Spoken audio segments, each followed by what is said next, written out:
Maintenant, que le faible dise, je suis fort. Que le pauvre dise, je suis riche. Maasika Maya Bayant Breaks.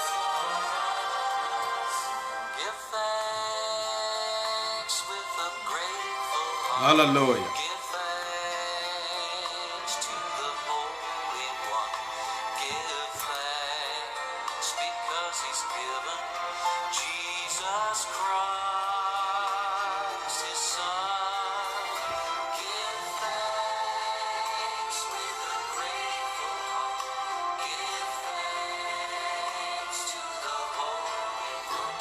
Bien-aimé, que Dieu vous bénisse abondamment, abondamment, abondamment.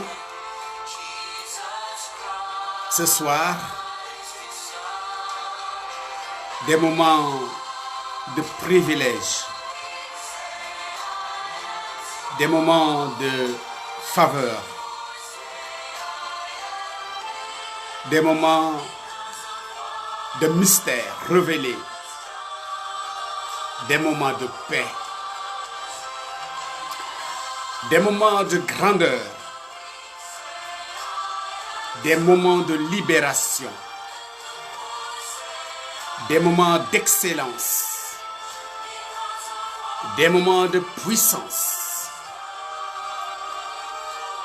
et des moments d'action de grâce à l'honneur de celui qui est assis sur le trône. Oui, des moments où pleinement nos pensées sont tournées vers le sacrifice de Jésus-Christ et le mystère que cela incarne.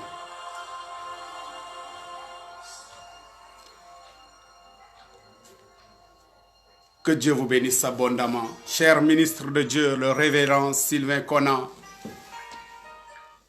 la bien-aimée sœur Babine et vous tous qui êtes là, ministre de l'Éternel, très excellent ambassadeur du royaume de Jésus-Christ,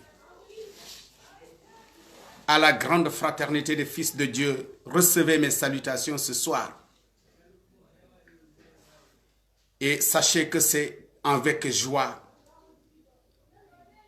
et reconnaissance que je suis là pour partager avec vous ce soir un thème, la fin du tabou. La fin du tabou. Que Dieu vous bénisse et qu'il glorifie son nom dans la vie de chacun de nous ce soir, au nom de Jésus-Christ. Oui. Ce soir, nous allons partager un thème très important, un thème que j'ai intitulé « La fin du tabou ». Nous sommes très reconnaissants pour ce que le Seigneur fait. Oui, sois béni Nelly, que Dieu te garde.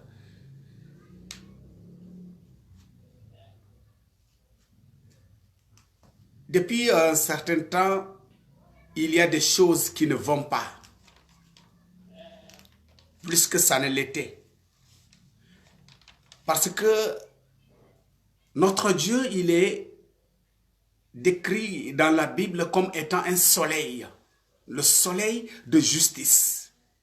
Ce n'est pas un soleil de sentiment, c'est un soleil de justice. Ce n'est pas un soleil de compromission, mais c'est un soleil parfait.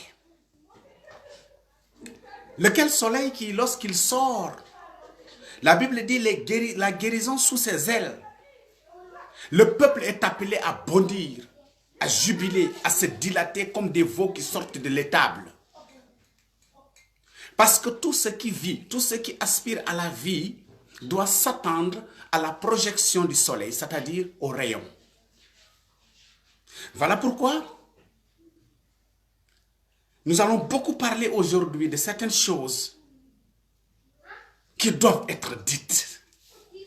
Parce que quand on parle de tabou, on parle des choses qui bel et bien existent. Mais des choses que l'on ne veut pas dire, qu'on ne veut pas nommer, des choses que l'on ne veut pas citer. Ma fille, ta présence me fait du bien. Que Dieu te bénisse.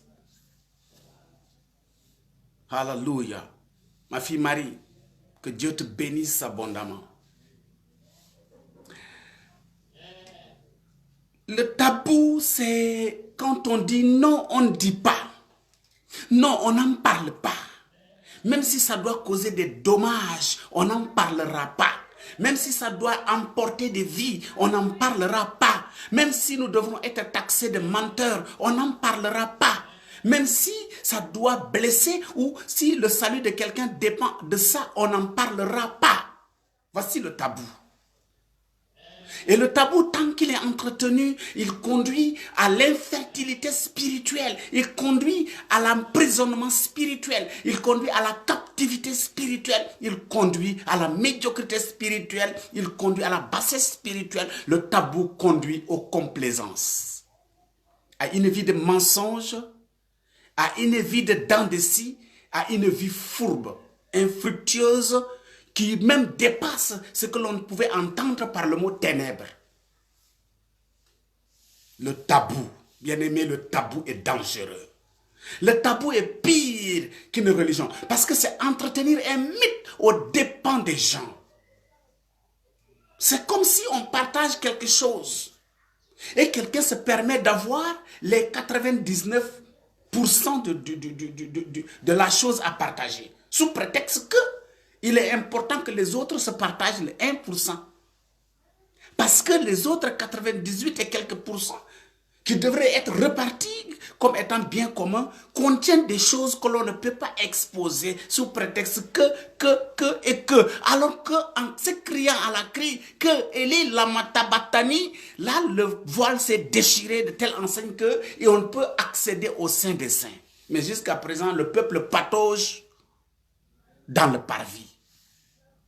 Peu de personnes se retrouvent avec beaucoup de difficultés dans le parvis. Plutôt dans le saint, dans le lieu saint. Le lieu saint des saints dans lequel je veux inviter quelqu'un ce soir. Beaucoup n'y arrivent pas. Parce que beaucoup n'ont pas la connaissance de Christ. Parce que beaucoup ne sont pas saisis par Christ. Parce que beaucoup n'ont pas été saisis par Christ. Parce que beaucoup ne connaissent pas la vie du Christ. Bien aimé, la vie du Christ, ce n'est pas une vie intellectuelle. Ce n'est pas une vie théologique.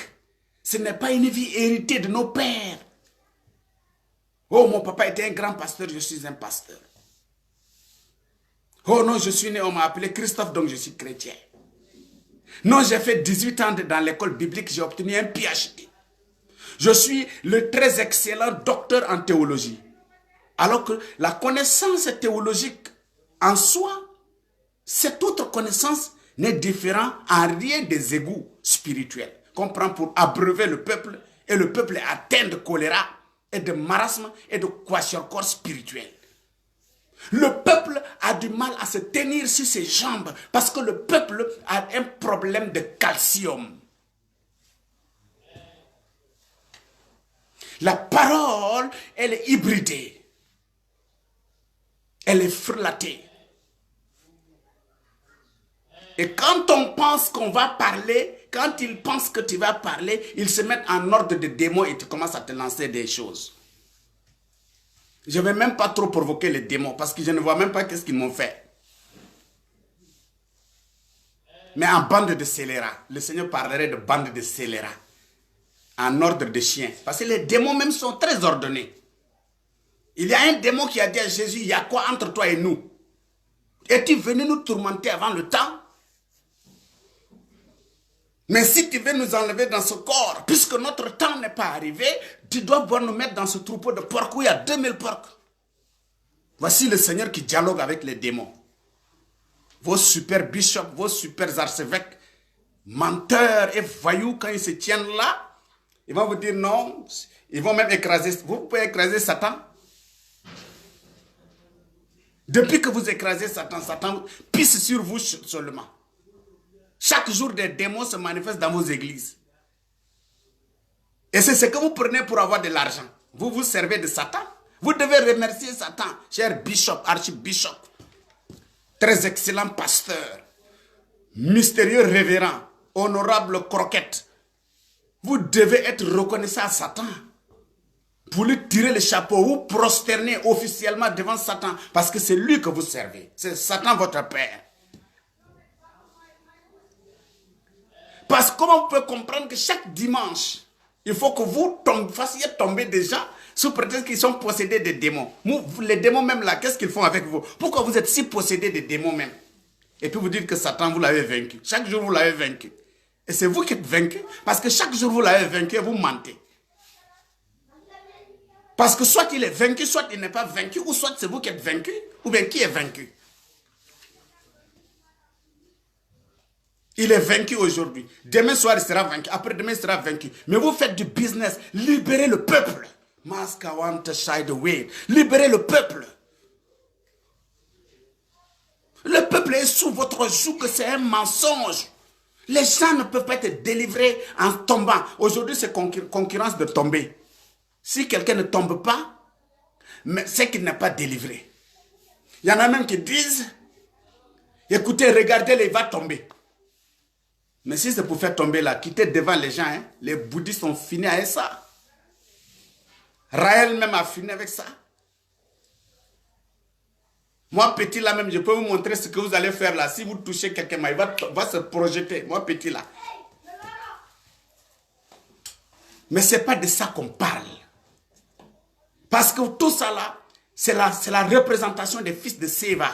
Dans Actes chapitre 19. Les fils de Séva, ils aimaient dire au nom de Jésus que Paul prêche sort de ce corps. Vous voyez, les démons ont dit, nous là, on connaît Paul. Christ là, on sait qui il est. Les démons connaissent les apôtres de Dieu. Moi là, Satan me connaît. Et je le connais. Je connais Jésus-Christ, Satan connaît Jésus-Christ. Mais vous, les fils de Séva, qui brandissez votre diplôme pastoral, quelle connaissance avez-vous de Jésus-Christ? C'est de la distraction que vous faites. Satan même est mieux que vous. Parce que Satan, il est chaud. Il est bouillant. Mais vous, vous êtes tièdes, vous êtes des menteurs.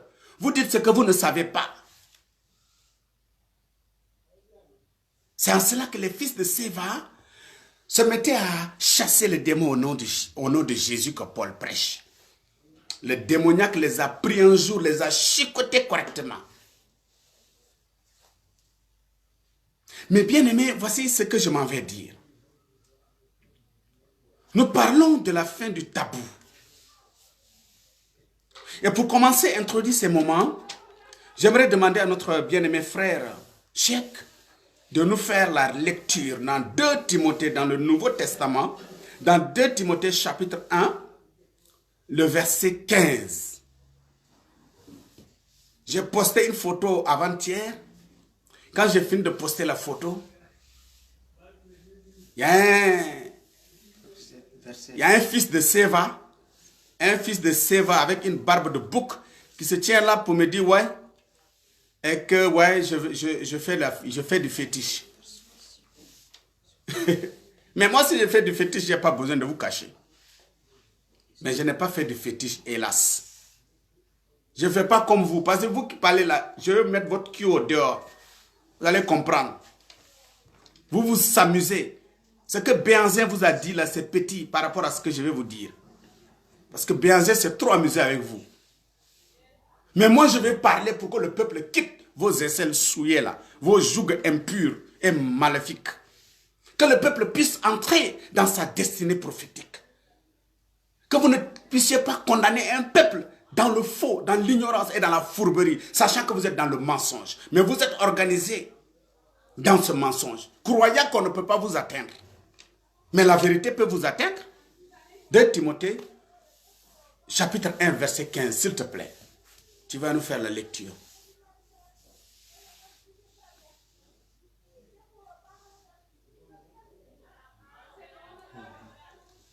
Verset 15.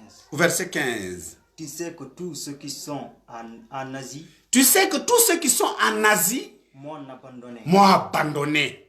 Entre autres, Figel et et Hermonège. Voici l'apôtre Paul qui dit que les gens l'ont abandonné. Toute l'Asie l'a abandonné. Parce que l'apôtre Paul, qui est le fondateur de l'église de Jésus-Christ, qui est l'architecte par excellence de l'église de Jésus. Parce que tout ce que vous faites là, Bishop, cher ami, vous qui vous reconnaissez dans ce que je dis en disant, vous savez que c'est l'apôtre Paul qui est l'architecte. Parce qu'il dit, j'ai posé le fondement comme un sage architecte. Que celui qui bâtisse fasse attention. Donc c'est Paul qui a posé le fondement. Mais Paul, à un moment donné, il est devenu inconnu, méconnu, mal aimé par les frères. Parce que le Paul, qui était l'ennemi de Satan, qui combattait Satan à tort, à travers, qui découpait les démons, qui taillardait les démons, qui emprisonnait les démons, qui enterrait les démons, qui lapidait les démons, qui coupait le pénis des démons, qui brûlait la queue des démons, qui écrasait la tête des démons. Ce Paul a changé. Le Paul qui a... Et nous allons voir des mystères, parce que c'est la parole qui doit parler. Mais la vérité est que certaines personnes ne veulent pas en parler. Mais nous allons parler de 3 étapes. La première étape serait de savoir entendre Dieu et non pas se faire entendre à Dieu. Beaucoup de personnes essaient de se faire entendre, mais ne cherchent pas à entendre ce que Dieu dit. C'est pour cela que nous allons voir quelques versets qui vont nous préparer à pouvoir entrer dans le mystère de ce thème, la fin du tabou. Première partie. Parce que tenez-vous prêts, la deuxième partie arrive. Mais la première partie, bien aimé, je voudrais même vous qui écoutez que vous puissiez partager dans les groupes, partager à vos amis. Libérez le message.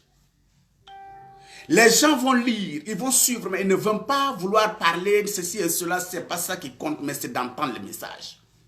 Faites de telle sorte que le message quitte cette zone, qu'il s'en va. Libérez le maximum. Tu vois ce que tu vois, il faut faire boire. La première étape, c'est de savoir entendre ce que Dieu dit et non pas se faire entendre. Savoir entendre. Le bien-aimé frère, tu vas nous lire rapidement dans le livre de Exode chapitre 7, le verset 14.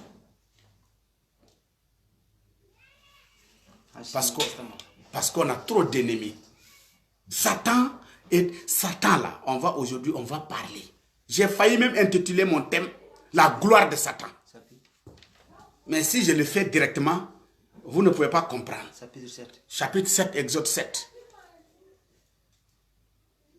Moïse. Au verset combien? 14. L'Éternel dit à Moïse. L'Éternel dit à Moïse. Pharaon a le cœur endurci. Pharaon a le cœur endurci. Il refuse de laisser aller le peuple. Il refuse de laisser aller le peuple. Tu as vu? Dans ce texte-là, l'Éternel dit à Moïse, Pharaon a le cœur endurci. Mais en réalité, la compréhension primaire, l'étape 1 est différente de l'étape. C'est-à-dire toujours, il y a la partie spirituelle et la partie physique. Il y a l'entendement spirituel et l'entendement physique. Dieu, il ne nous dit pas les choses directement. C'est pourquoi il y a eu la première et la deuxième alliance, pour que les gens puissent comprendre. Mais malheureusement, beaucoup ne comprennent pas. Ici, Dieu dit à Moïse, Pharaon a le cœur endurci. Mais qui a endurci le cœur de Pharaon? Ceux qui vont s'arrêter à cette connaissance vont dire seulement que Pharaon est leur ennemi. Pharaon le mauvais, Pharaon le sorcier, Pharaon l'ennemi de Dieu, Pharaon l'opposant de Dieu, Pharaon qui résiste à la voix de Dieu, Pharaon qui bloque le plan de Dieu, Pharaon.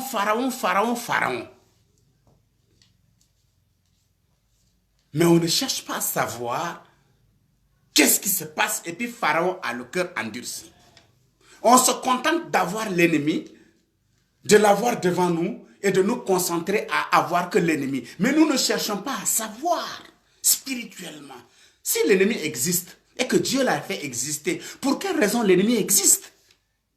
Aussi pour que nous puissions en toutes choses tirer profit, parce que Paul dira plus tard, il dit toutes choses concourent au bien de ceux qui aiment Dieu, selon ceux qui sont appelés à son dessein. Attention, l'appel du dessein. L'appel à la volonté de Dieu. Ceux qui sont appelés à la volonté de Dieu. Toutes choses concourent à leur bien. Un sorcier se présente devant. Aujourd'hui, moi j'ai compris, c'est pourquoi je suis en paix. Je parle pour que tu comprennes. Pasteur, chrétien, apôtre, prêtre, bishop, archbishop, je parle pour que tu comprennes, pour que tu sois en paix. Parce que tant que tu n'as pas cultivé la paix, d'abord semer la graine de la paix, ne t'attends pas à la paix dans ce monde. Parce que ce que l'homme sème, c'est ce qu'il récoltera. Dans la partie 2, nous allons savoir pourquoi vous avez été induits en erreur. Mais aujourd'hui, je vous montre quelques clés de la Bible, quelque chose de la Bible qui vous permettra de pouvoir entendre Dieu quand il parle et de faire très attention avant de vous lancer en bataille. L'apôtre Paul dira, il dit quand je lance des coups, ce n'est pas comme battant l'air. Aujourd'hui, regarde les gens, on rentre dans l'église, ça cogne, ça. Nous vous taillons, démon, je te taille, je te coupe, je te délapide, je te fais ceci, cela. Mais vous faites tout ça là chaque jour là, ça veut dire que vous mentez, ça veut dire que vous êtes vaincu, vous êtes dans la défaite. Et puis Satan est assis là-bas, il rit, parce qu'il sait que vous mentez là. Vous êtes en train de le combattre aujourd'hui, demain vous allez le combattre encore. C'est de la distraction que vous faites. Vos pasteurs, c'est des voyous. Ils se servent de votre ignorance pour se faire de l'argent. Un pasteur qui s'arrête, qui dit à ses fidèles, je suis habillé à 1 million, alors que les fidèles n'ont même pas à manger. C'est un sorcier, vous devez lui casser la gueule. Vous ne devez même pas l'écouter même. Tu as 1 milliard et puis tes fidèles n'ont pas à manger. Et puis tu leur dis fortifiez-vous. Ils vont se fortifier comment? Toi tu es un loup ravisseur. Tu arraches jusque dans leurs os. Tu prends le moelle. Espèce de sorcier. C'est vous les sorciers, ce ne sont pas les démons. Vous les fils de Séva, on doit vous chicoter. Parce que les fils de Séva ont été frappés par les démons. Et c'est les démons qui vous... Parce que ce que vous faites là, c'est ça aujourd'hui, on vous chicoter. Alléluia. Exode chapitre 10 au verset 11. Mon frère, tu vas faire vite.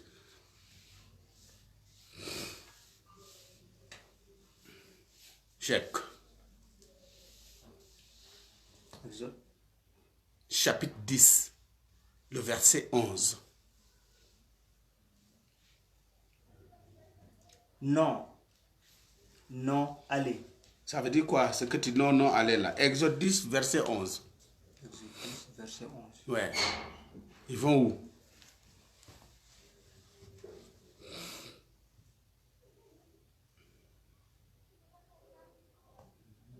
Check.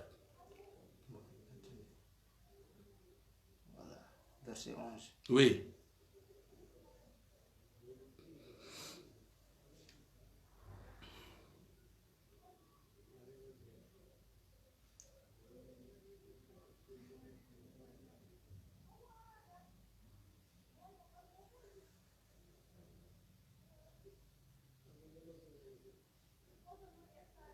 Voilà.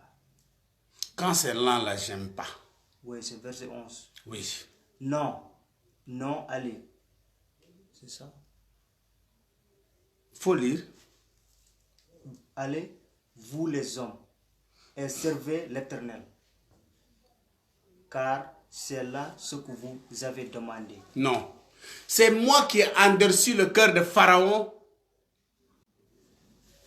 L'Éternel dit, c'est moi qui ai endurci le cœur de Pharaon pour faire éclater ma gloire. Dans Exode chapitre 7, au verset 14, Dieu se contente seulement de nous dire que Pharaon a le cœur endurci, qu'il y a sorcier dans le quartier, que Satan est là, qu'il y a les démons. Mais est-ce que Dieu vous a dit, vous là, est-ce que Dieu vous a dit pourquoi le sorcier il est là-bas? Pourquoi Satan il est là-bas? Pourquoi le démon il est là-bas? Parce que si Dieu ne veut pas qu'il est là, qu'il soit là, il ne sera pas là. Arrêtez de nous dire que ce sont les démons qui ont créé Dieu ou bien qui sont plus puissants que Dieu.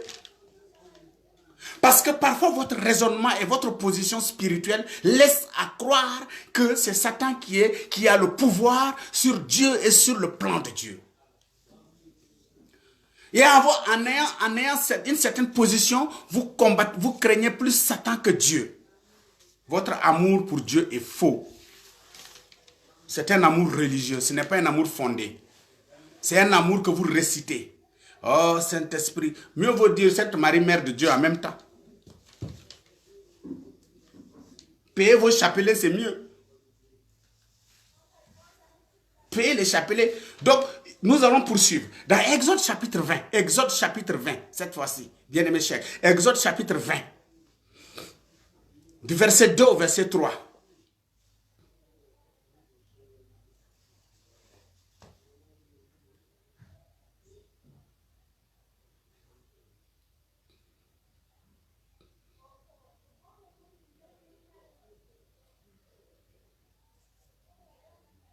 Parce que je sais que quelqu'un ne m'entend pas encore. Si tu es là, tu lis.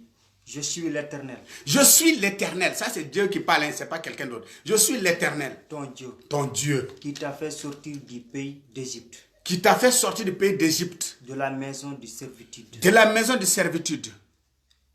Tu n'auras pas d'autre Dieu Tu n'auras pas d'autre Dieu devant ma face. devant ma face. Tu ne te feras point d'image taillée, Tu ne te feras point d'image taillée, ni ni de représentation ni de représentation quelconque quelconque. des choses qui sont en haut dans les cieux, Deux choses qui sont en haut dans les cieux, c'est-à-dire des anges, des esprits, des oiseaux, tout ça là. qui sont en bas sur la terre. Tu ne feras pas de représentation des choses qui sont sur la terre. Tu ne feras pas d'image d'arbre, tu ne feras pas d'image de statuettes, d'autres humains, tu ne feras pas de fétiches, tu ne feras pas ceci, cela. Je suis l'Éternel Dieu. Voilà. C'est ce que Dieu a dit dans Exode 20, non? N'est-ce pas? Ouais. Maintenant, il faut regarder Exode chapitre 25. Il a dit ça à 8h45 le matin. Regardez verset 25. Chapitre 25, verset 18. Je veux que ton moteur s'allume. Tu feras deux chérubins Le soir, il dit, tu feras deux chérubins d'or. Tu les feras d'or battu Tu le feras d'or battu. aux deux extrémités Du propitiatoire. Tu le feras de deux extrémités du propitiatoire. Donc, le matin, il dit, tu ne feras pas d'image taillée. Tu ne feras pas de représentation des choses dans les cieux. Et le soir, il dit, tu feras deux chérubins en or battu. Les chérubins, c'est des anges, des archanges. Tu feras la représentation des anges. Donc, quand il a dit, je suis l'Éternel, tu ne feras pas d'image taillée là.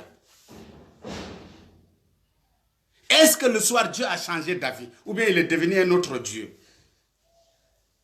Pourquoi il dit ça là le matin? Le soir, il dit autre chose. Mais parce que quand il parle à quelqu'un. Mais quand il parle encore, il parle à quelqu'un. C'est pourquoi Christ dit, j'ai des choses encore à vous dire. Mais maintenant, là, vous ne pouvez pas les porter. Est-ce que tu es là ce soir? Est-ce que tu peux porter? Si tu peux porter, fais-moi un signe. Dis-moi que tu peux porter. Parce que si tu ne peux pas porter, même si je parle, tu n'entendras pas. Ce sera verrouillé. Il y aura un code mental dans ton esprit, ça ne rentrera pas. Mais dis-moi seulement que tu peux porter, tu vas voir. J'ai la clé. J'ouvre et puis ça rentre. Dans le nom de Jésus, ça rentre. Vous voyez? Donc, dans le livre d'Exode 25, il dit carrément, fais deux chérubins. Les chérubins, c'est la représentation des choses qui sont dans les cieux. Pourtant, tout à l'heure, il disait, tu ne feras pas de représentation des choses dans les cieux. Mais pourquoi plus tard, il dit de le faire? Je vous dis la première étape, pour que le tabou soit brisé, c'est que nous puissions, chacun de nous, avoir l'opportunité, la possibilité, l'engagement, l'engouement, la volonté d'entendre Dieu et non pas seulement se faire entendre à Dieu. Ce n'est pas à force de multiplier des paroles, de prier comme des perroquets que Dieu va prendre plaisir ou bien va nous exaucer. C'est en étant dans le plan parfait de Dieu que cela va attirer la puissance de Dieu dans notre vie. Dieu est un Dieu de principe. Nous ne pouvons pas parler du matin au soir étant en dehors de la volonté de Dieu. C'est pourquoi Christ dit que la volonté soit faite sur la terre comme elle est dans les cieux. La volonté de Dieu, elle attire la puissance de Dieu. Parce que Dieu est dans sa volonté. Or, quand il est dans quelque chose, il déploie toute sa puissance, toute son énergie. Et il fait éclater sa gloire parce qu'il est dedans. Mais quand il n'est pas dedans, tu vas végéter pour ne rien. Tu vas crier du matin au soir, comme le fait les crapauds dans les églises. Amen, amen, amen, amen, amen, amen. Alors que ça ne sert à rien. Dieu veut être dedans. Or, pour qu'il soit dedans, il faut ouvrir ton oreille et mettre du tétine dans ta bouche, fermer la bouche un peu, écouter beaucoup, te taire. Mais comment on peut faire pour entendre s'il n'y a personne qui parle? Ou si les gens qui parlent vous disent certaines choses et ne vous disent pas le reste? Ou s'ils vous disent seulement dans le but de vous tenir en captivité. Ils vous parlent dans le but de vous maintenir. Ils vous parlent dans le but de vous emprisonner. Ils vous parlent dans le but de vous dépouiller. Ils vous parlent dans le but de vous servir de vous. Ils vous parlent dans le but de porter la gloire à travers votre vie. À quoi servira ces multiplications de paroles? À quoi servira ces choses lorsque vous n'êtes pas en train d'entendre, mais de vous faire entendre? On vous met dans un système qui vous permet de vous faire entendre. Dieu ne vous écoute pas.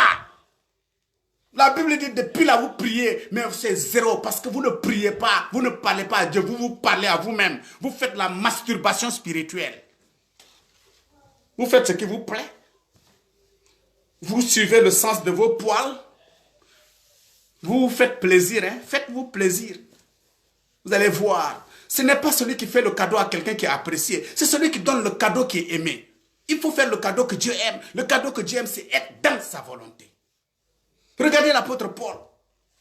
Il pensait être en train de faire plaisir à Dieu dans le livre de 2 Corinthiens. Il faut lire 2 Corinthiens chapitre 6. Dans le Nouveau Testament. 2 Corinthiens chapitre 6. Vous allez voir quelque chose. L'apôtre Paul. À partir du verset... Non. À partir du verset 14, verset 16. 2 Corinthiens, le chapitre 6. Ne vous mettez pas avec les infidèles. Ne vous mettez pas avec les infidèles. C'est Paul qui dit ça. Hein. Regardez. Ne vous mettez pas avec les infidèles.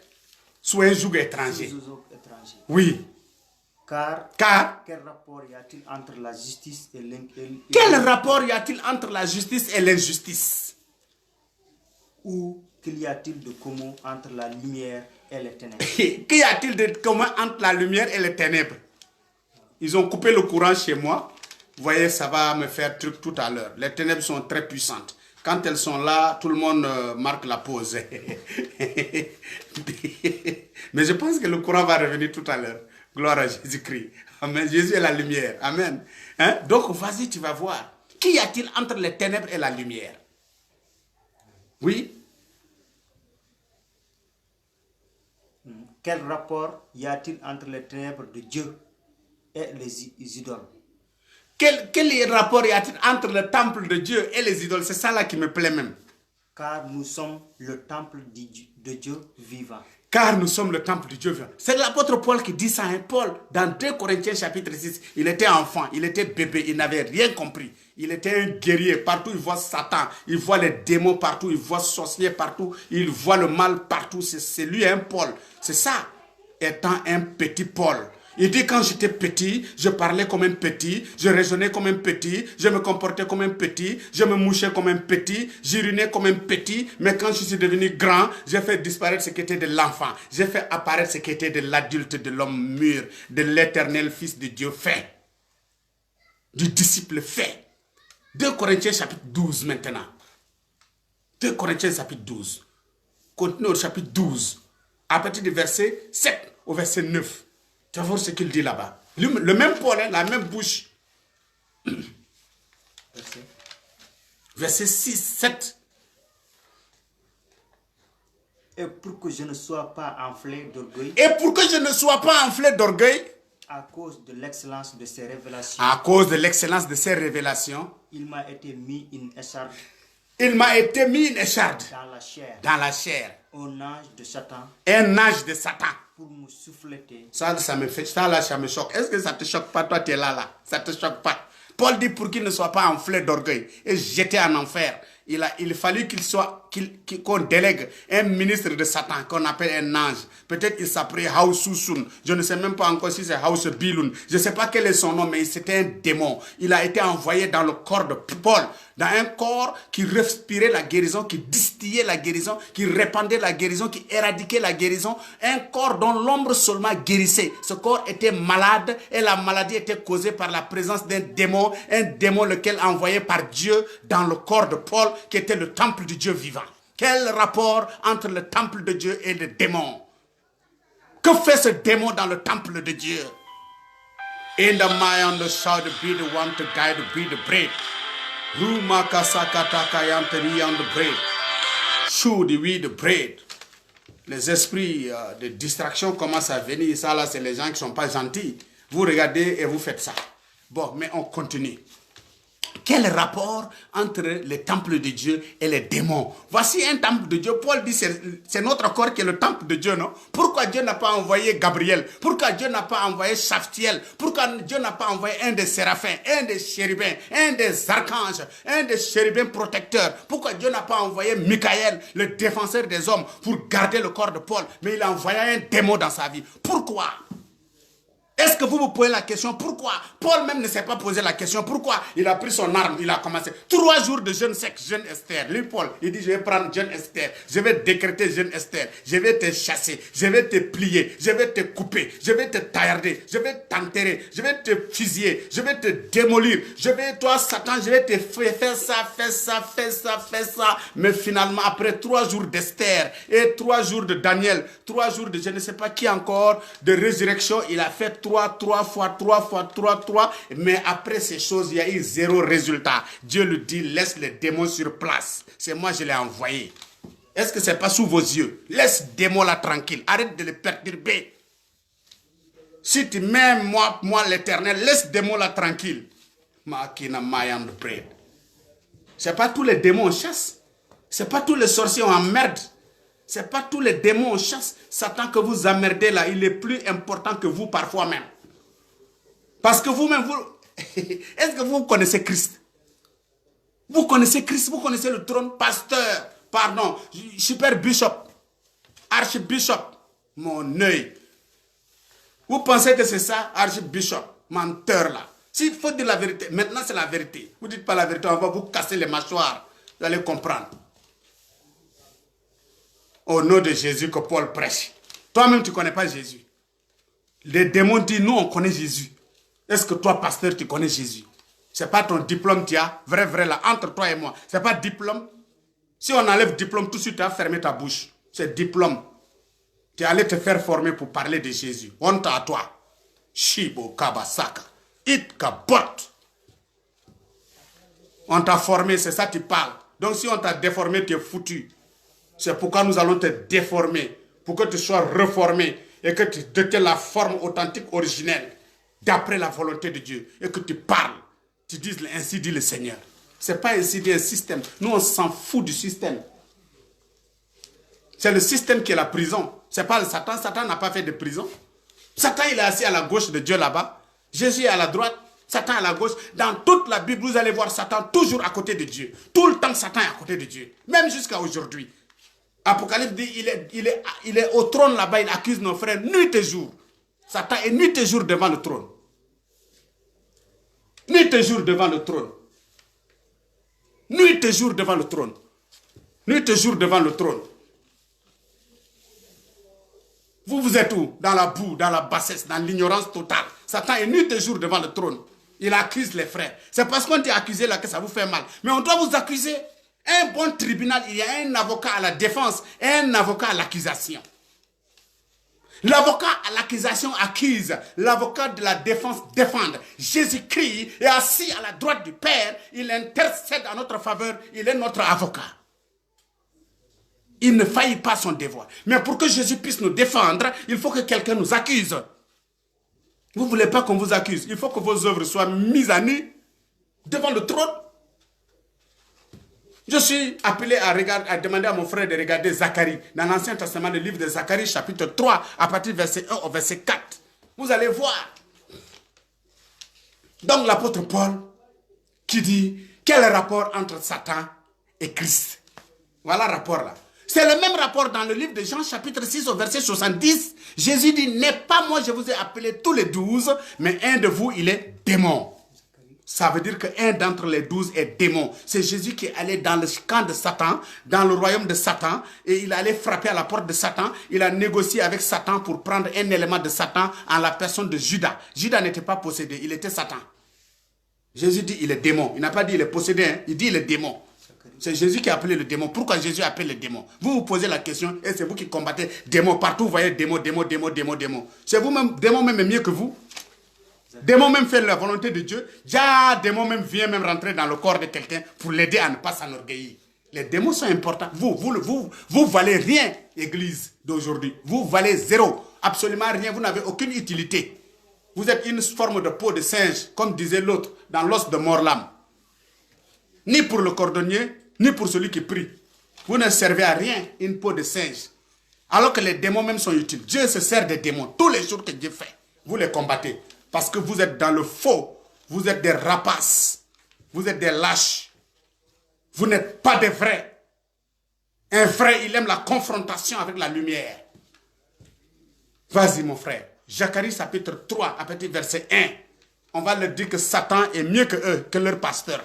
Il me fit Josué, Il me fit voir Josué, le souverain sacrificateur, le souverain sacrificateur, un archbishop, un archevêque, debout dans l'ange de l'Éternel. debout devant l'ange de l'Éternel, devant Jésus-Christ. Et Satan qui se tenait à sa droite Et Satan qui se tenait à sa droite. Ça veut dire que Satan est toujours là-bas. pour l'accuser. Satan l'accusait. L'Éternel dit à Satan, L'Éternel dit à Satan, qu'est-ce que Satan foutait là-bas même? Si Satan est celui que vous voyez, vous ne l'aimez pas. Chaque jour, vous le combattez. Je vois même des gens qui disent, ouais, ils ont chose Satan. Vous pouvez quelque chose contre Satan? Espèce de prétentieux. Hein? que l'Éternel te réprime. L'Éternel dit à Satan, que l'Éternel te réprime. Satan, Satan. que l'Éternel te réprime. Encore que l'Éternel te réprime, Satan. Lui qui a choisi Jérusalem. Lui qui a choisi Jérusalem. N'est-ce pas là un tisson arraché du feu? N'est-ce pas ça là seulement? Josué qui est là, c'est un tisson arraché du feu. Tu ne le fais même pas, il te fait même pas. Ça veut dire que Satan, quand il est devant Dieu, les deux là, il plaisante même quoi. Il plaisante quoi. Et puis il est là, il ne te fait pas pitié, et puis tu es là encore, tu l'accuses quoi. Alors, laisse le gars tranquille. Satan dit, je ne le laisse pas. T'as pas vu comment il est habillé? Faut continuer. Continue. Or, Josué était couvert de vêtements sales. Il était couvert de vêtements sales. Tu es couvert de vêtements sales, tu es un souverain sacrificateur. Qu'est-ce que tu fous dans la présence de Dieu? Tu n'as même pas de respect pour Dieu. Les mêmes Josué aujourd'hui, ils ont des beaux habits, mais leur cœur est sale, leur esprit est souillé, leur mentalité est médiocre. Ils sont revêtus de toute la souillure, de toute la répugnance éternelle, et ils sont devant l'Éternel. Et il se tenait debout devant l'ange. Et il se tenait debout devant l'ange avec des vêtements sales. L'ange prenant la parole dit à ceux qui étaient devant lui. L'ange prenant la parole dit à ceux qui étaient devant lui. Ôtez-lui les vêtements sales. Ôtez-lui les vêtements sales. Puis il dit à Josué. Vois. Je t'enlève ton iniquité. Je t'enlève ton iniquité. Et je te revêts d'habits de fête. Le Satan, il est important. Si ce n'était pas Satan, il va mourir, il sera là, il va envoûter. À cause de sa mauvaise odeur là, les gens vont fuir. La réunion qui était là va finir par se gâter. Parce que Dieu aime ses enfants, il est bon. Mais les gens aiment être bichonnés, les chrétiens aiment être bichonnés, ils aiment être culottés, ils aiment être savonnés, ils veulent être caressés, ils veulent être cajolés et couchés même, nettoyés. Honte à vous. Et qu'on ne parle pas. Hein. Quand tu parles comme le gars parle en langue là, c'est là il va te couvrir de sa langue. Si tu es un homme de Dieu, tu ne peux pas parler comme ça. C'est pourquoi on parle comme ça. Pour que ça vous fasse mal. Nous, on n'est pas homme de Dieu. Qui nous a appelés? Il y a un qui s'est permis de me parler là que ouais, fils, tu dois faire attention. Parce qu'il y en a, il y a des pères, il y a des frères, des pères et des oncles spirituels qui n'osent pas me parler directement, qui parlent à d'autres n'ont qu'à me parler. Parlez-moi, vous allez voir, espèce de voyou. Parlez-moi, vous allez voir, si vous m'avez enfanté. Moi, je suis un fils de Dieu. La Bible dit maintenant de prendre celui qui peut être ton père comme un père. Mais s'il se comporte comme un porc, il faut lui donner un coup sur le derrière. C'est ça. Parce que vous pensez que la vie des gens dépend de vous. Vous vous comportez comme des salauds et on ne parle pas de ça. Faut pas, on va parler. On va parler. Vous allez libérer aussi le peuple. Alléluia. Donc, vous voyez, dans Zacharie, Satan était présent. Alors, moi, ce qui me chose, c'est quel rapport entre la justice et l'injustice. Dans le livre de Luc, chapitre 16, Jésus-Christ dira quelque chose. Il dit, et vous, faites-vous des amis avec des richesses injustes, afin qu'ils vous accueillent dans les tabernacles éternels, lorsqu'elles viendront à vous faire défaut. Oui. C'est pas la peine de lire, j'ai déjà lu. Et vous, faites-vous des amis avec des richesses injustes, afin qu'ils vous accueillent dans les tabernacles éternels, lorsque elles viendront à vous faire défaut. Faites-vous des amis avec des richesses injustes. C'est Jésus qui a dit, c'est pas moi j'ai dit. C'est Jésus, mon frère. Ou bien, Cheikh, ce que tu vois dans ta Bible, c'est pas ça? Oui. Mais c'est ça. Bien sûr. Donc les gens ne comprennent pas. Parce que l'objectif de ceux qui les enseignent, ce n'est pas de les faire comprendre, mais c'est de les maintenir dans l'ignorance afin de dominer sur leur vie, de faire de leur vie une source d'enrichissement et de domination. C'est ce que nous sommes en train de détruire aujourd'hui dans le nom de Jésus-Christ. Parce que nous allons faire mettre à part des choses. Yes, ma fille, Marie, que Dieu te bénisse. J'aime quand tu es là. Alléluia. La deuxième étape, c'est savoir, pour briser le tabou, il faut reconnaître que le monde est partagé. Le monde n'est pas seulement notre monde, ce n'est pas nous seulement qui l'habitons. Pour ça, nous allons lire Matthieu le chapitre 5. Matthieu le chapitre 5, oui, dans le Nouveau Testament, Matthieu le chapitre 5 au verset 22. D'abord, ensuite tu vas lire le verset 43 au verset 48. Matthieu le chapitre 5, le verset 22. Alléluia. Mais moi, je vous dis, quiconque se met en colère contre son frère mérite d'être puni par le juge. Mérite d'être condamné en prison. Que celui qui dira à son frère Raka, mérite d'être puni par le Sanhédrin. Mérite d'être envoyé devant le Sanhédrin. Et que celui qui lui dira insensé. Et que celui qui dira à son frère tu es bête. Mérite d'être puni par le feu de la géhenne. Mérite d'être puni par le feu de la géhenne. C'est-à-dire si toi tu dis à ton frère qu'il est bête là, tu es un fils de l'enfer. Il y a combien de pasteurs qui disent aux gens qu'ils sont des bêtes? Espèce de fils de la bête. Un candidat de l'enfer, tu traites les gens de bêtes. Bête que tu sois. Tu n'as pas fini avec ta bêtise, tu taxes les gens de bêtes. Bête que tu sois, qui sort de la terre.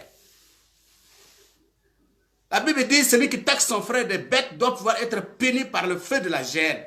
Des enfants de l'enfer comme ça. Vous allez le reconnaître comme ça. Hein? Ils ne vous parlent pas du message du royaume. Ils vous parlent de leur chair. Ils vous parlent de votre chair. Ils ne vous parlent pas du royaume, ils vous parlent de votre chair et de leur chair. C'est tout ce qui excite votre chair. C'est de ça qu'ils vous parlent. Ils ne vous parlent pas du mystère du royaume. Mais nous vous parlons du mystère du royaume. Parce que nous sommes des fils de Dieu. Nous n'avons aucun compte à rendre à un système sous ce ciel. Aucun compte. Aucun compte. Nous n'avons aucun compte à rendre à aucun système sous ce ciel. Nous sommes indépendants. Nous sommes des oliviers vivants. Nous produisons la lumière parce que plantés dans le sang de Jésus-Christ, versé à la croix pour libérer quelque chose, pour libérer quelqu'un.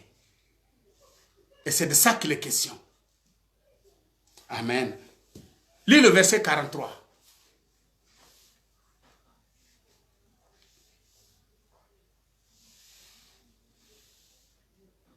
Moi-même, je suis habillé en noir et blanc. Voici que le courant est coupé. Mais on va se voir noir et blanc. Vous avez appris. Que vous avez appris. Qu'il a été dit.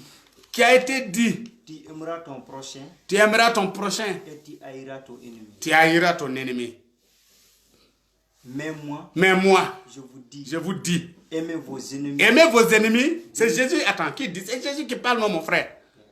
Il dit aimez vos ennemis. Bénissez ceux qui vous maudissent. Bénissez ceux qui vous maudissent. Moi, je suis délivré. À partir de maintenant, c'est fini, je ne maudis plus mon ennemi. Moi, mon ennemi, je le bénis. Parce qu'il a des problèmes avec moi. Mais moi, je n'ai pas de problème avec lui. Je le bénis pour qu'il arrête les problèmes. Parce que les problèmes, c'est comme un mauvais parfum. Ça sent dans les narines de celui qui l'a atomisé. Ça sent aussi dans les narines de celui qui l'a respiré. Donc, je vais aider mon prochain à ne plus atomiser le mal pour que nos narines là respirent le bon odeur, les parfums odoriférants pour que nous puissions amener un monde à être meilleur. Notre monde. Faites du bien. Faites du bien. À ceux qui vous haïssent. À ceux qui vous haïssent. Et priez pour ceux qui vous maltraitent. Et priez pour ceux qui vous maltraitent. Et qui vous persécutent. Et qui vous persécutent. Amen. Voici le conseil céleste. Voici tout le conseil de Dieu. Priez pour vos ennemis. Faites du bien à ceux qui vous haïssent. Oui, demandez à Dieu de déployer le bien qui est en vous dans le cœur de ceux qui veulent votre mort. C'est en cela. Si vous aimez ceux qui vous aiment. Il dit, si vous aimez seulement ceux qui vous aiment. Quelle récompense méritez-vous? Vous n'avez aucune récompense. Ça veut dire vous les chrétiens là aujourd'hui, c'est ça. Même un chrétien, il voit quelqu'un, il va à la boutique, il trouve quelqu'un qui est en train de mourir de soif, il ne lui donne pas. Mais si même entre vous, même vous ne vous aimez pas, comment vous allez pouvoir aimer quelqu'un d'autre? Vous ne pouvez pas. Votre vie est pitoyable. Changez. Jean-Baptiste a paru pour dire changez, changez. Aujourd'hui, je vous dis changez. Et je défie vos pasteurs, n'ont qu'à venir dire que ce que je dis n'est pas de la vérité. Changez. Oui, changez. Changez. Si vous aimez seulement ceux qui vous aiment, que faites-vous d'extraordinaire? Donc, mes bien-aimés, voici le conseil de Dieu. Dans le livre de Matthieu, le chapitre 13, si tu comptes au verset 26 à 30, toujours pour dire que le monde là, il est partagé. Nous partageons notre monde avec ceux que nous appelons nos ennemis, ceux qui sont nos ennemis, c'est-à-dire ceux que nous ne les voyons pas en ennemis, mais eux nous voient en ennemis. Oui, bien entendu, là encore, Christ nous parle de combien de fois le monde est partagé. Il dit le semeur partit pour semer, mais quand la semence a commencé à produire, il y a eu l'ivraie qui est venu aussi se mettre là, les mauvaises herbes. Et les disciples sont venus dire, Seigneur, on va prendre machette là, on va prendre caterpillar là, on va aller écraser les mauvaises herbes, on va les pilonner, on va les écraser, on va les taillarder, on va les découper, on va les macheter, on va les couteauter, on va les deloter. Encore tous les mauvaises thés. Le Seigneur dit non, laissez-les grandir ensemble. Au moment de la récolte, on va les couper et les brûler. Ça va servir à produire de l'engrais. Mais vous n'êtes pas dans la révélation des... Amen. Vous pensez que Dieu est fou quand il crée ces choses-là? C'est toi qui as créé le sorcier là. Le démon là, c'est toi. C'est pourquoi Jésus lui-même, il connaît le démon connaît. Le démon sait que c'est Jésus qui l'a créé. Il a dit à Jésus, moi je ne sors pas de ce corps-là. Ce corps-là, de ce fou de Gadara là, je ne quitte pas ici. Si tu veux que je quitte, non? Il faut me donner 2000 porcs. Il faut faire un sacrifice. Le démon a demandé au Seigneur de faire un sacrifice. Le Seigneur a refusé d'exécuter ou bien il a accepté. Je vous pose la question. Aujourd'hui, moi, démon, j'ai autorité sur toi. Démon, j'ai autorité sur toi. Je te commande au nom de Jésus. Vous mentez seulement. Vous ne commandez personne. Vous ne commandez rien. Vous ne commandez rien. Jésus dit au démon là, oui d'accord, je te permets, il faut faire ce que tu veux là. Prends 2000 porcs. Est-ce que Jésus était berger de porcs? C'est le porc des gens Jésus va sacrifier pour libérer un homme. Vous comprenez le mystère. Le démon dit à Jésus, si tu veux que je quitte là, il faut me donner les choses. Je vais rentrer là-bas. Sans quoi je ne quitte pas. Relisez votre Bible. Alléluia. C'est ainsi que, bien-aimés, nous allons prendre la dernière étape pour aujourd'hui. C'est-à-dire l'esprit. L'esprit des deux camps. Puisqu'on nous parle des deux camps, dans l'étape à travers laquelle on a vu que le monde est partagé entre les gens de la droite et les gens de la gauche. Oui, Jésus est assis à la droite, Satan est assis à la gauche, c'est pas compliqué. Dans le livre de Job, la Bible dit, dans le livre de Job, chapitre 1,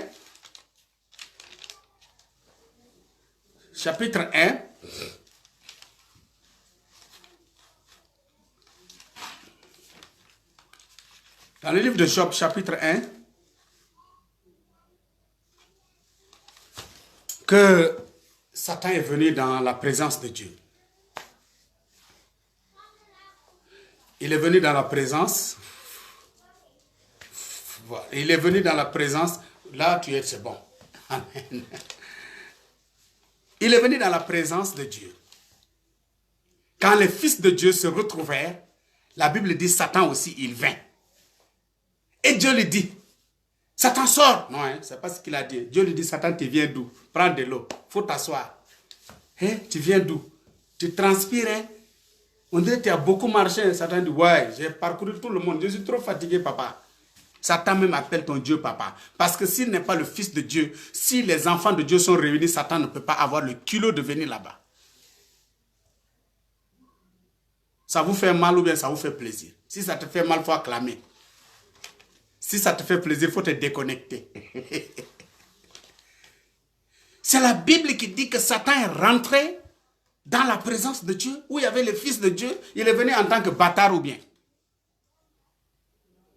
en tant que fils. C'est le fils là. On dit c'est l'audience des fils. Qu'est-ce qu'un non-fils, un non-né, il fait là-bas? Mathématiquement, philosophiquement, psychologiquement, techniquement, scientifiquement, véritablement. Répondez-moi.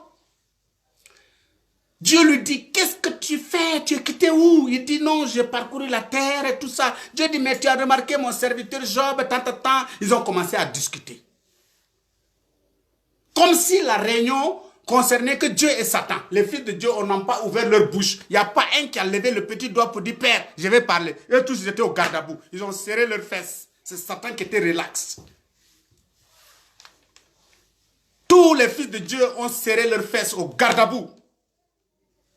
Satan était relax avec le Père. Ça a dialogué. Jusqu'à ce que le Père va dire, d'accord, maintenant je te livre la vie de Job.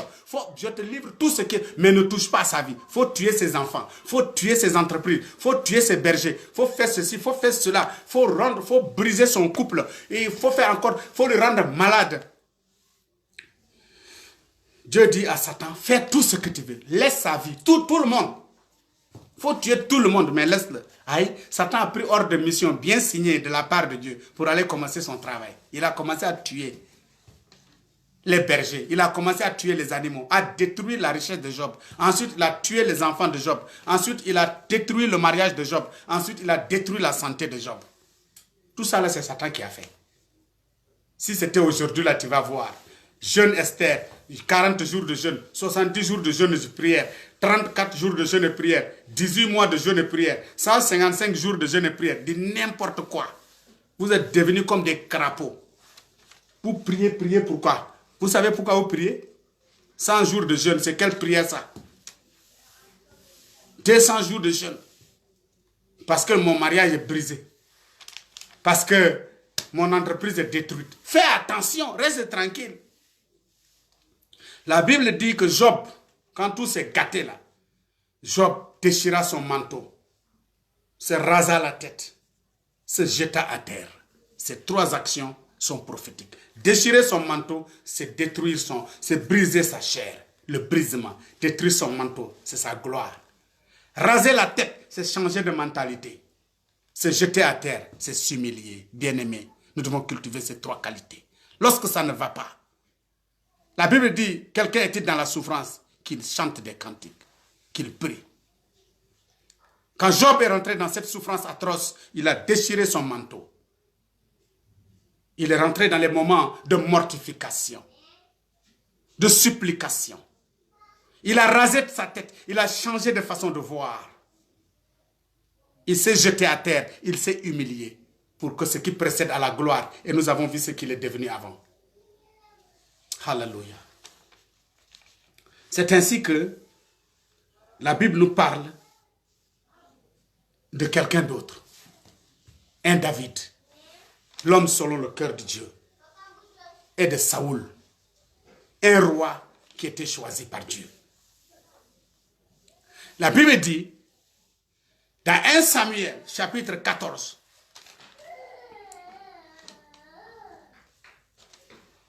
le verset, plutôt, excusez-moi, c'est au chapitre 16, le verset 14. La Bible parle du mauvais esprit de l'Éternel. Les deux camps. La Bible parle du mauvais esprit de l'Éternel. Lorsque le mauvais esprit de l'Éternel vint, David jouait à la harpe et le mauvais esprit de l'Éternel s'est retiré et Saoul se retrouvait dans ses esprits. Bien-aimés, dans 1 Samuel chapitre 16, c'est là que je voudrais aujourd'hui m'arrêter pour que demain, par la grâce de Dieu, nous continuions avec la deuxième partie de la fin du tabou. Et je vous garantis que nous irons demain à nos plus profondes. We'll go deepness. Parce que ce ne sera pas du lait, ce sera de la nourriture solide. Le mauvais esprit de l'Éternel. Aujourd'hui, un mauvais esprit, je te chasse, mais si le mauvais esprit te chasse là, c'est le mauvais esprit de l'Éternel, envoyé pour ton bien. Qu'est-ce que tu en sais? Que Dieu bénisse ton entendement. Que Dieu vous fortifie. Que Dieu soit avec votre esprit.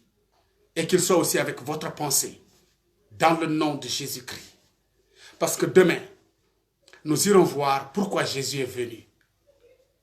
Nous irons voir le mystère des deux camps.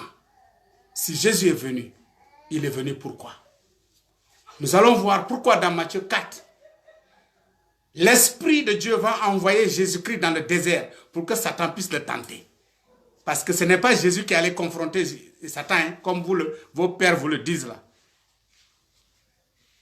Oh Satan, je te dis, Jésus est venu, il t'a fait ça, il t'a vaincu à la croix, c'est faux. Vos pasteurs mentent, c'est pas ce qui s'est passé. C'est l'Esprit qui a envoyé Jésus dans le désert pour qu'il soit tenté par le diable. Donc pourquoi l'Esprit envoie Jésus pour qu'il soit tenté par le diable? Donc le diable était là pour tenter Jésus. Quand il a fini de le tenter, alors, mission accomplie. Et demain, on va voir pourquoi. On va voir pourquoi l'agneau pascal devrait être observé pendant 14 jours par ceux qui devraient le manger pour voir s'il était sans défaut et sans tache. Et vous allez savoir que Jésus a été offert en rançon pour nous libérer. Donc, on l'a offert à qui? À Satan. Jésus a été offert à Satan. Et de la même manière dont le sacrificateur devait observer l'agneau pascal pendant 14 jours, 14 égale 1 plus 4 égale 5 égale grâce, que celui qui a de l'intelligence calcule. C'est comme cela que Jésus a été examiné pendant 33 ans. Mais Satan l'a pris pendant 40 jours pour l'examiner. 4 est le chiffre de l'ouverture des portes des cieux. Donc l'autre grâce dont on parlait en 14, en 5, nous en parlons aujourd'hui en 4, en chiffre d'ouverture. C'est la porte. 4 est le chiffre de l'ouverture. Nous entrons maintenant dans cette grâce. Jésus dit, je suis la porte. Celui qui entre par moi, entrera, sortira et trouvera des pâturages. Dieu vous bénisse abondamment. Qu'il vous bénisse et qu'il vous fortifie. Shalom, c'était votre bien-aimé frère, l'évangéliste missionnaire John Oumar, de la région de Matam, aujourd'hui servant le Seigneur avec abnégation dans la dimension des fils de Dieu. Savoir Romains 8, verset 19. La création attend avec un ardent désir la révélation des fils de Dieu. Shalom.